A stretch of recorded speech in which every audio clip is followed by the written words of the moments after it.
यह एक बेहद प्रेरणादायक कहानी है जिसमें एक राजा अपने महल का दरवाजा खोलकर घोषणा करता है कि जो भी जिस वस्तु को छुएगा वो उसकी हो जाएगी। जहां सभी लोग धन दौलत सोना हाथी घोड़े लेने दौड़ पड़ते हैं, वहीं एक छोटी सी बच्ची सीधे राजा को छू लेती है और सब कुछ पा लेती है। एक नगर के राजा ने ये घोषणा करवा दी कि कल जब मेरे महल का मुख्य दरवाजा खोला जाएगा, तब जिस व्यक्ति ने जिस वस्तु को हाथ लगा दिया वो वस्तु उसकी हो जाएगी। इस घोषणा को सुनकर सब लोग आपस में बातचीत करने लगे कि मैं अमुक वस्तु को हाथ लगाऊंगा।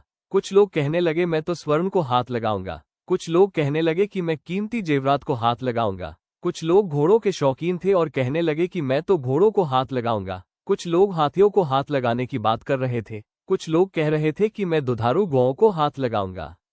कल्पना कीजिए कैसा अद्भुत दृश्य होगा वह। उसी वक्त महल का मुख्य दरवाजा खुला और सब लोग अपनी अपनी मनपसंद वस्तु को हाथ लगाने दौड़े। सबको इस बात की जल्दी थी कि पहले मैं अपनी मनपसंद वस्तु को हाथ लगा दूं ताकि वो वस्तु हमेशा के लिए मेरी हो जाए, और सबके मन में ये डर भी था कि कहीं मुझसे पहले कोई दूसरा मेरी मनपसंद वस्तु को हाथ ना लगा दे।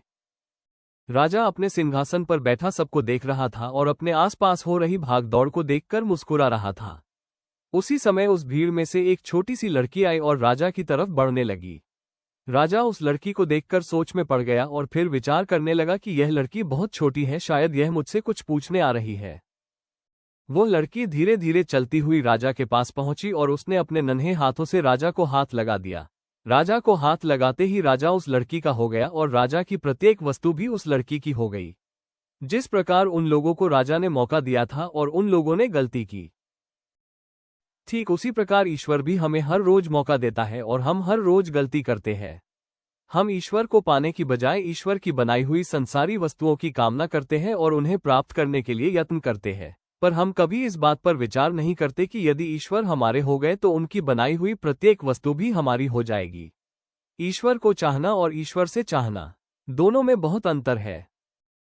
इस कहानी से हमें ये सीख मिलती है कि ईश्वर को चाहना और ईश्वर से चीजें चाहना, दोनों में बहुत बड़ा अंतर है। अगर कहानी पसंद आए तो लाइक, शेयर और सब्सक्राइब जरूर करें।